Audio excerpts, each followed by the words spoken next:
Hello, and thanks for tuning into episode 88, the double eights episode of the Eyes Free Sports podcast. My name is Greg Lindberg. Here on episode 88, our guest is a young man from the San Diego, California area, and he is both a member of the U.S. blind hockey team as well as a mountain biker. And just now, still in his early 20s, he's already done so many things in his life in spite of losing his vision really not too long ago. So I think you'll find his story to be pretty interesting and pretty inspiring.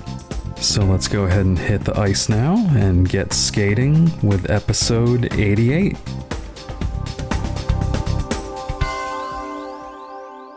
Okay, so my guest here on this episode of Eyes Free Sports is Blake Steinecke. And Blake is a visually impaired, multi-sport adaptive athlete, we should say, a blind hockey player, member of the U.S. national blind hockey team, as well as a mountain biker. Blake, welcome to Eyes Free Sports. Awesome. Thanks so much for having me. Excited to be here. Awesome. Really appreciate you taking the time to do this. I know you've got quite a story and a lot to get into here. So why don't we just kind of start things off with your early years, your childhood. Just talk to me about where you were born and kind of your formative years. Yeah, definitely. So I grew up in San Diego. I still live in San Diego, as it's hard to leave. Sports were a big part of my life growing up. I played baseball, basketball, lacrosse, roller hockey, all into biking, and did many, many different kinds of sports. And it was a big part of my life and my identity. And I was always an athlete, had lots of different friends and whatnot through it, and definitely a big part of my childhood and life, and have continued to be. But there's definitely a big change in sports at the age of 16 for me, which we can get into as well. Gotcha. I see. And did you have like a favorite sport growing up? Any sport in particular that you really enjoyed or thrived in?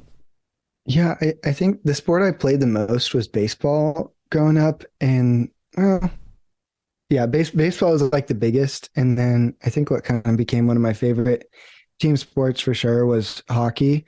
And I love playing hockey. And I guess throughout my teenage years, got more and more into mountain biking. That's kind of like my solo sport I was really into. But again, I feel like I did a lot of sports just to hang out with a lot of people, make friends, and it was just something I enjoyed doing. Right. Very cool. So I know, like you mentioned, at the age of 16, you did have a change in your eyesight. And obviously, that's kind of an age, a lot of kids getting their driver's license, an exciting time. But in your case, I know it was certainly a challenge. If you just kind of want to walk us through your journey. Yeah, for sure. So maybe I should have said this at the beginning, but I grew up with perfect vision, and at the age of 16, I was diagnosed with a condition called LHON, or Leber's hereditary optic neuropathy. And I did just get my driver's license, and was in my junior year of high school, and I just started noticing slight vision loss in one eye. Thought it was nothing through the course of many, many tests, and got the diagnosis. And over the course of like my junior and senior year, went through like severe central vision loss. And I have my blind spot in the middle of my vision, where all your super important detail vision and everything is. But I still have peripheral vision, which I find to be quite helpful for a variety of different sports. And with that, I was in a time when people are kind of setting themselves up for the rest of their life and figuring out what's next, what they're going to do. I was faced with all these doubts of, how am I going to keep up in school? How could I go to college? Could I get a job one day? Would someone want to be in a relationship with me? And a big thing I thought was, I guess I'm done playing sports. So it was definitely a time of shock, and initially kind of getting that diagnosis. Right. Definitely understandable. And I'm curious, did you know any other blind and visually impaired individuals, leading up to that point, or pretty much nobody? Yeah, I would say pretty much nobody. I think that a disability can seem like a death sentence to independence, which I found out it wasn't. And I didn't know other people in the blind community. I didn't want to be a part of it. And I think we try to sometimes just still try to act like we're a sighted person when we aren't, and that's okay.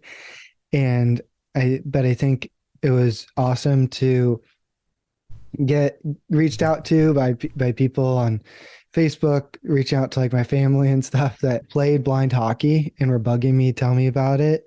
And I was like, no, like I don't think I would want to play some sport with people that have disabilities, and blind people are probably like weird, or it's probably slow. The game's probably slow and it's not going to be fun. Like these are just the stereotypes or preconceived notions I had. And there was an event that wasn't too far away, and I was finally like, I'm just going to go check it out. And I, went, checked it out. And I think just to finally be in this locker room of other guys that were, blind people that I never got to meet or be around before was crazy, because I was like, wait a second, like this seems like a normal locker room, but these guys like deal with the same challenges I do. And then I went and Right. played the game and was like, wow, this is feels like the same game I'm used to with the adjustments I needed. And then I hear about like there's more people like me that played competitively before the vision loss, and these opportunities to continue to grow as an athlete. And so, it was amazing to be introduced to people in the blind community, as I didn't have it initially in terms of, I guess, previously before my vision loss, but was so thankful to be quickly introduced to it. And that community is so important, which I can share more on. Absolutely. Yeah. And so, kind of speaking of blind hockey, so I know you were named to the U.S. blind hockey team, the national team, and I'm just curious what that honor meant to you, how you kind of found out, if you want to just walk us through that experience. Yeah, for sure. So I started playing blind hockey in 2017, and in 2018, the US and Canada felt like the sport grew enough in both countries and decided to select teams to represent their country and play at the international level to try to help grow the sport to more countries. So in 2018, there was a tryout in Chicago as part of the Disabled Hockey Festival that was going on as well. And so I got to try out, got selected on the team, and it was definitely this surreal and weird feeling to where a little over 2 years before that, I had my diagnosis, and now it's like I'm playing hockey at this higher level than I would have ever dreamed of or been able to do from before my vision loss, to where I'm getting to represent my country was definitely a crazy feeling and opportunity. And I think it's amazing to get to now play at this elite level and help get to grow the sport to more countries so that it could become a Paralympic sport. But I think the biggest part of it is to be an example in the blind community and to help get access to the sport to more and more people, because it's such an amazing community that's changed my life. Because in my times in doubt, when, as I mentioned, I was like, I'm not sure how I could do all these different things. And blind hockey, first of all, gave me a game that could teach me how to adapt and overcome and build that mindset and area in life that was more fun, so that I could then go apply it to school and work and other things that aren't necessarily the most fun, but you have to do and is important to live and thrive as a person who's blind and in I guess in the world today. And having this community of people that could show me like I could still do the same thing, just do it a different way, that I may not know how to do it, but there's always a way to figure it out. And to have like these examples of people that are kind of like elite blind people, I'll say, it was amazing to kind of get shown the ropes and these life hacks and stuff. I'm just super grateful for the camaraderie. And I think people a lot of times will say like it's more than just a game for whatever the sport is. And for blind hockey, I really feel like that's the case. as it's impacted my life in so many ways. Getting to play on the U.S. team, be an ambassador for this sport, and it's changed my life in so many ways. Awesome. Yeah. And I'm so glad you mentioned just kind of how your experiences with blind hockey, with the sports community, the adaptive sports community, has been able to kind of translate over to other areas of your life. And Totally. we've talked a lot about that on this podcast, just in terms of the benefits of participating in sports and recreation and what that can do for people as far as their confidence and just so many areas of their lives that can really impact. Yes, it's the biggest part for sure. No doubt. Yeah. So let's get a little deeper into blind hockey here. So just talk to me about your positions that you played. And I know some of our listeners are pretty familiar with the sport, but for those who may not be as familiar, if you just want to break down kind of the different categories of visual impairment and how those individuals, get to play on the ice. Yeah, absolutely. So blind hockey is very similar to ice hockey. The biggest differences is that we use a puck that's bigger. It's a couple times bigger than a regular puck and thicker. It's metal, hollow, and has ball bearings. So it's going to rattle a lot as it moves around the ice. And you learn to interpret the different sounds of the puck. I like to say, as it hits off different things, so that you can still track it well. And it's also, bigger and black on white ice. So it's high contrast. And will move a bit slower due to the heavier weight so that you can see it better based on your level of vision when the puck's closer to you. And then the nets are a foot shorter and the goalies are completely blind or have to be a B1, which I'll explain different vision levels. And once you get on sides, you have to make one pass before you can shoot. And once that pass is made, the ref will blow this electronic whistle indicating that a shot can be made. It just helps control the flow of the game. One team will wear black jerseys, one will wear yellow just to help with the high contrast. And then we use the B1, B2, B3 vision classifications to where B3 is basically at least legally blind and they have the highest level of vision. B1 is the lowest level of vision, pretty much no vision or some light perception. And then B2s are in between. And B3s with the higher vision tend to play offense. B2s with the lower vision tend to play defense.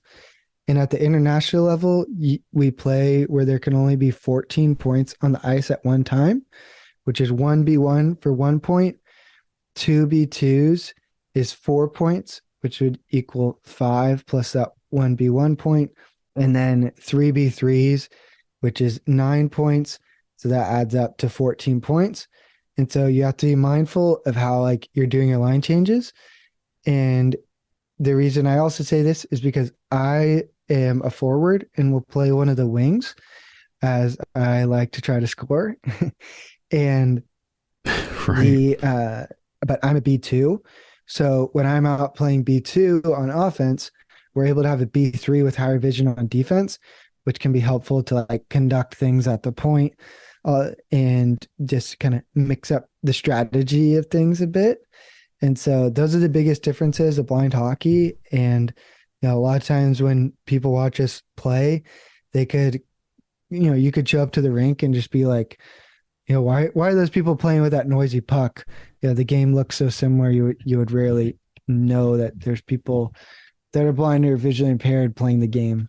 Right. Absolutely. It's such a great example of just some minimal adaptations that can be made to a sport to make it accessible and inclusive. Totally. It's a surprisingly adaptable sport. People think oh, hockey's so fast, dangerous. But it's you all pad it up and you have a stick, which is like a cane. That's also a point of balance. So you're well suited up if you're going to fall or anything. And you have this mobility tool of the stick on. I wouldn't be comfortable running really quickly through a crowd and being able to quickly make movements when I see people at the last moment. But when I'm on skates, you have way more control of being able to make fine-tuned adjustments. the in hockey, like the ball or the puck stays on the ground and you're in this closed area with the boards and like good lighting. So it's like there's all these things where it's like, oh wait, I guess hockey does work quite well to adapt for the blind community.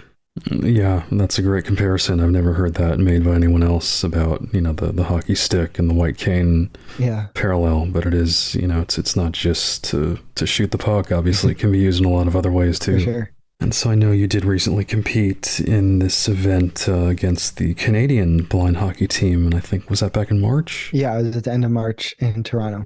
Right. And just talk to me about that experience. I assume that's kind of your most recent blind hockey experience you've had. Yeah, that was our most recent event, and first of all, just amazing to get to play in Toronto and get to play at the old Maple Leaf Gardens where the NHL team, the Maple Leafs, used to play. It's been redone and is now a college's rink, but just an amazing place to get to play.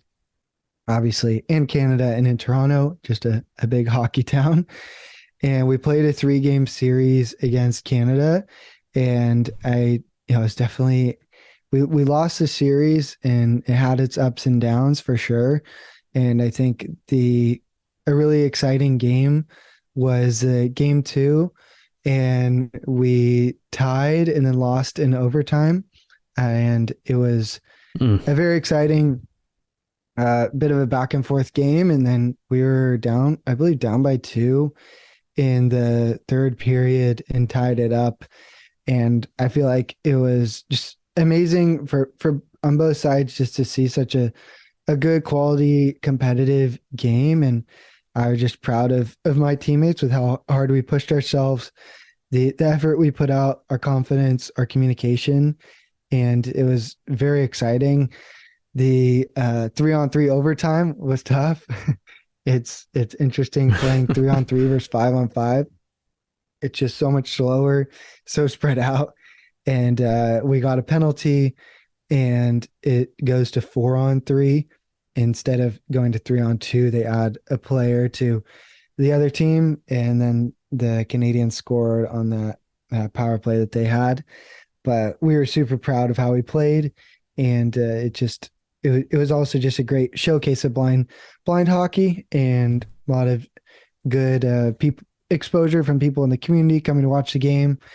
And just for the other blind hockey levels or of the tournament that were going on, it was awesome just to see more and more players. There were actually, I believe, 8-ish players that came from Finland, one or two players from England, and it's just awesome to see more of the international growth and most other players out there that we'll probably end up seeing on the national team one day. So it's just really cool to see that progression and be in the community of blind hockey. Nice. That's awesome. Absolutely. And like you were saying earlier, as far as the Paralympics, obviously we need, the more international involvement, the better in order to really grow the sport worldwide and get enough countries to buy in. Yeah, definitely. And so do you have any personal moments, goals you've scored, anything you want to mention just in terms of your blind hockey achievements, and then also in terms of goals, any specific goals within the sport that you have? Yeah, I think that maybe probably the first thing that comes to me was the first time that we played Canada in international competition in Canada was Toronto in 2019, I believe it was. And it was super cool to go out and I scored the first goal. It was, just a cool thing to be like, well, I was the first to score against the Canadians while we were in Canada. It was a cool moment for sure, and a nice goal, and a video clip I've probably watched way too many times. But I think it's Yep, neat because at least you admit it. yeah, I think it's a cool moment where I realize like how hard I work for something, because it's like, yeah, it was a great pass, a great shot, super well placed. And it's not like, oh, I'm just like super good at this and I just show up and I do that. It's like, no, like I've spent so much time and hours in the garage, like practicing that shot, and so much time training so that that can just be muscle memory when I go out there. And it's also just this cool moment to where it's like that's what you work for, and it makes the times when you're like working hard towards it and you're like, what have you been doing in times during training or trying to play pickup in a sided league when it can just get so frustrating and humiliating. You're like, what am I even doing this for? And then stuff like that. It's like it can mean a lot for sure. In terms of goals that I have for kind of growing the game, was that what you were asking as well? Yeah, I guess personally, and then just in general, just your involvement in the sport. Yeah, I think in general, I want to see the sport continue to grow more and more in the US. And I know, I know there's more people that were in my situation. They grow up playing competitive hockey and their vision loss happens. I just want more people to know about the game that they can continue to play. And I also want anybody in the blind community to know that they can play hockey no matter what their skill level is, as I think it's just such an important thing to have in people's lives. And I think, I know it's like really broad, but there are specific ways I'm working to do it. But just in general, just grow the game to more people in the US and then around the world. And, I'm just trying to personally develop myself as an athlete and want to continue to be, the best blind hockey player I can be. And for all the B2s out there, continue to figure out what's possible and how good we can get is despite our level of vision when it comes to hockey. Absolutely. Very well said. I appreciate that. Yeah. So let's move on to mountain biking. So I know it sounds like you were into cycling and biking when you were fully sighted, right? Yeah. Grew up loving riding bikes, digging dirt jumps, and just Yep. slowly got more and more into mountain biking and trying to figure out the craziest way to get down a hill or a mountain, and allowed like digging trails and jumps. And right before my vision loss happened, I did one mountain bike race as it was something I wanted to get into. And then when my vision loss happened, I thought I was done riding. And, through the support of family and friends and good examples in my life, like with many other things, was kind of realized like I could still do it just in a different way. And, slowly relearned how to ride by having a guide that rides in front of me and talks me through the trail. And with my level of vision, I like can't see anything helpful the trail. I can kind of see the person in front of me if they stay like a bike length or two in front, and they talk me through different features of the trail, the turn side of the trail to stay on, drops, jumps, whatever it may be. And it's been something that I could say literal blood, sweat, and tears to try to relearn to keep riding. And it's been quite a journey because I think one of the hardest things of going through vision loss is you can't always do what you want to do when you want to do it. And I thought to myself, if I can ride more trails and more difficult terrain, then more people will ride with me because they won't feel like limited and held back by having to take me. We could ride some of the same stuff they're used to. And I think at times I would push things too far or thought I would just could earn the respect of other people by getting better. And, I realized that I would never be fast enough, good enough. And more to the point of like, it's never going to be enough when you're trying to earn the respect of other people. And it's about finding the people around you that want to support you in your athletic journey or whatever journey it is, regardless.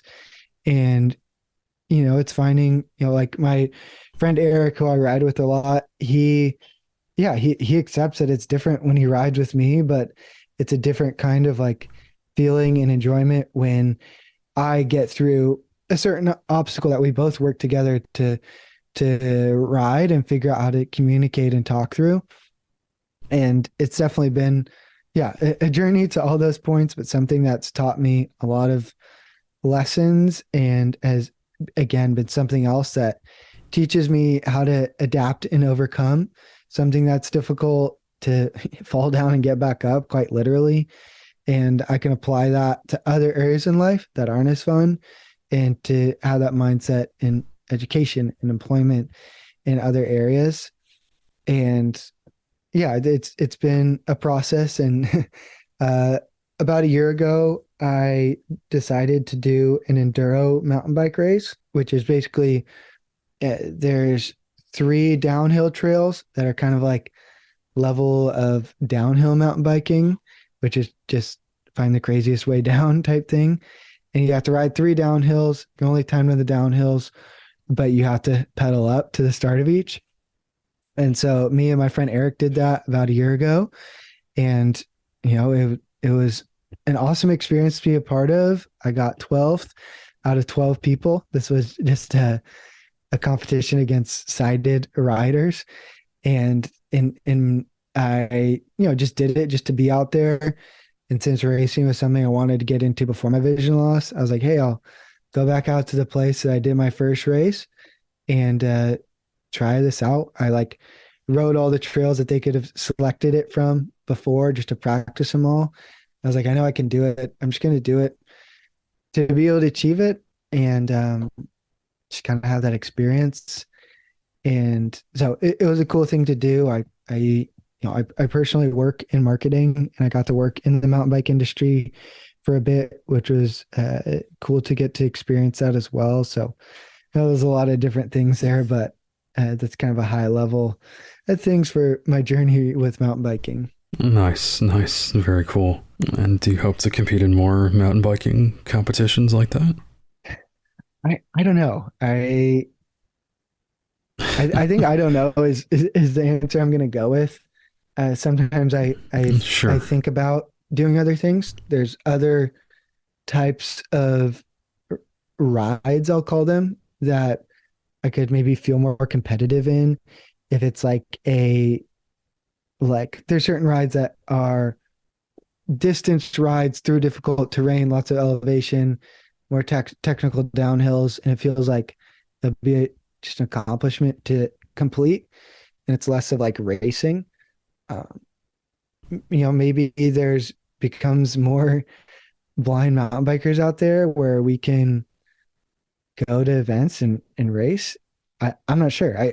It's something I'm always open to exploring and trying to figure out where there's the most value to just like have impact in. But who knows? Always open to opportunities though.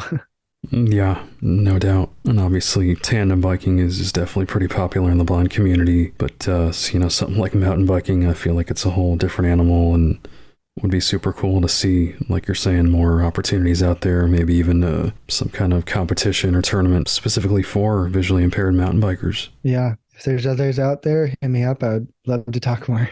Nice, nice. So let's transition to your education, your career. I know you've kind of touched on it a little bit, but just take me back to, let's start with high school, kind of adapting to, low vision in high school and kind of how you navigated that. Yeah, it's definitely an interesting time going through vision loss. Whenever it happens, it's going to be interesting. But the reasons for me was, I was this competitive student and everyone's figuring out where they're going to go to college, what they want to do with the rest of their life. And then I'm like, I don't even know how I can do my homework now or keep up in class. And I was talking with the school administrator and said to them, like, hey, I'm probably going to have to take like easier classes, less classes, and my grades are probably going to suffer, right? And he's like, no, you should be able to keep up the same grades, be in the same classes. You're just going to have to do things a different way. And I was like, man, like that's like some tough advice there, but I feel like you're right, but that's going to be really hard. But I trust you. And quickly was surrounded by people that could help get me there. And, with the help of TVIs or teachers for the visually impaired, I, had to learn all sorts of new technology of CCTV magnifiers, the JAWS screen reader, magnification tools. I even learned Braille and a refreshable Braille display. Like I don't use Braille, but it was good to learning all these different things, and kept up well in high school and finished strong and did well. But it was a lot of different challenges. There are many different challenges along the way, and having to learn all these new types of technology and advocating for myself, figuring out what accommodations I needed. And then when I went to college, it was a whole other experience, since nobody there really knew me from before my vision loss, and I just had to navigate a lot of different challenges there. And long story short, I I it was a very frustrating time in college, because the hardest part was not the content, it was making everything accessible, and taking all this time dealing with Mm. things that weren't accessible at all, or getting certain materials converted, and always dealing with new professors and communicating what I needed, not following along in class, having to teach to myself or get my brother to teach it to me at home. And then, I ended up graduating in 3.5 years with my degree in marketing, my minor in Spanish, and I got like a 3.77 GPA, and was like, oh wow, like I guess I did pretty well. Like I guess I yeah, it was like I guess I did well, and the content was not the hard part. It was making all this stuff accessible. And I realized like technology is my biggest frustration and enemy at times, but it's also my best friend. And I realized it was something that I had a knack for, and found to be such an important tool, and something I wanted to make an impact in. But that was kind of like at a high level of my experience with education. Right, right. And I can definitely agree and see your point about that love-hate relationship with technology. Yeah. Certainly when it works, it's great. When it doesn't, it's frustrating, and trying to apply it to certain types of software, obviously, content can be a challenge. Yeah, I totally agree. Yep. And was it Cal State University you graduated from? Yeah, Cal State University San Marcos, which is in North County, San Diego. Gotcha. Nice. And hey, like you said, 3.5 years and that high GPA. Definitely kudos on that. Yeah, thank you. And then, so as far as your career, so I know you've done a couple things already in Yeah. your early career. If you just want to mention the highlights and perhaps what you're doing now. Yeah, for sure. So since graduating, I worked a little bit in software sales, and then was like, I don't think sales is for me. And then worked in marketing in the mountain bike industry, which was a good experience, as it was, what I thought was like a dream job, but I realized it was a bit of a dream job from before my vision loss, and many of my passions and interests had changed. And I kind of came to realize that I love more and more realize I love technology. I want to make a difference in the accessibility of technology, because I think my problem isn't that I can't see, it's that I can't do stuff, and technology allows me to do stuff. And so I want to continue to help improve that. And I really believe that there needs to be more accessibility in education and employment. And so last year I kind of pivoted things, and one of the big things I did was on another angle, I started my YouTube channel called Adapting Sight. And this was just a way for me to use these camera skills that I've gained since when my vision loss first started. I got into using cameras as a way to clearly capture things around me and be able to better see it when I get home and zoom in on my computer and see this detail I couldn't see in person. That turned into me being like, well, what if I get good at this, try to learn other cameras, and, got good at videography and photography, and then decided to start my YouTube channel to help teach vision impaired people about technology and show how I make cameras and content creation accessible. And, through that, gained a lot of different opportunities doing accessibility testing and training. And almost a year ago, last June, I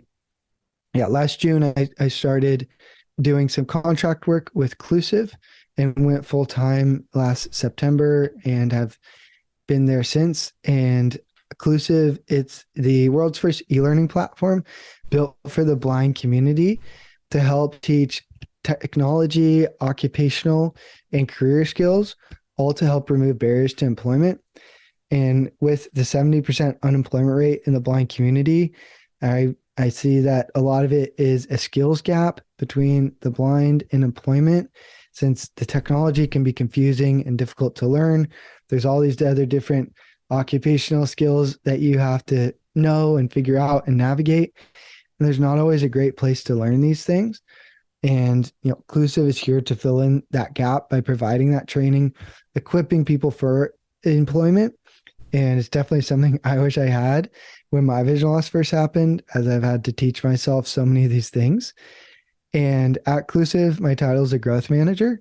So I help with marketing to increase the awareness of Clusiv in the blind community. And it's been an amazing way for me to apply my educational and professional background, my lived experience, and just what I have a passion for. And Clusiv is a young company, and it's exciting to be in on it at the start and just share about it with more people in the blind community. And if anyone is curious to learn more, you can go to our website, www.clusiv.io. And there you can learn more about us and fill out a form to get more information about enrolling, and we can connect with your vocational rehabilitation counselor to help provide our courses. So it's been an amazing journey in my career so far, and I'm still very young and excited to see all that it will entail. And I appreciate getting to talk about it, because I think when sharing about sports and any hobbies for anyone in the blind community, I think it's always important to talk about, why we do these things and the importance of achievement, yes, with our sport, but, how is it enriching our lives outside the rink or the field to, achieve employment and navigate education, whatever it may be. So I appreciate being able to kind of connect both sides of the conversation there. Sure.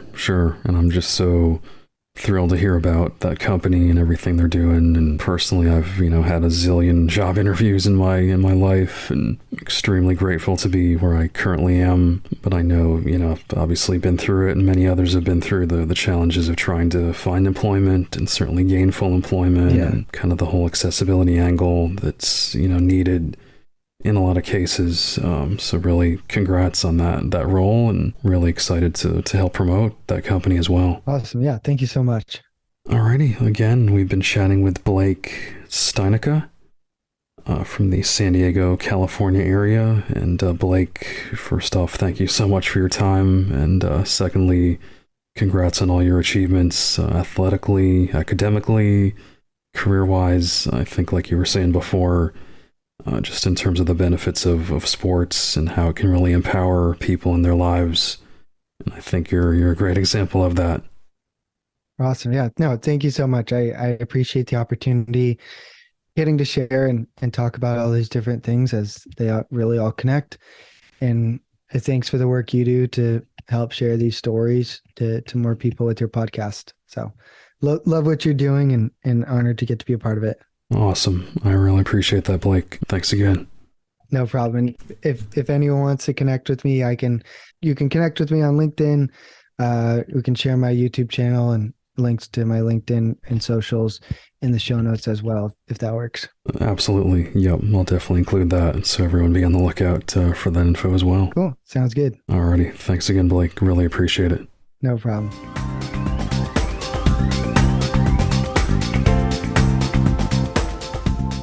Be sure to follow the Eyes Free Sports podcast at facebook.com/eyesfreesports and on Twitter @eyesfreesports.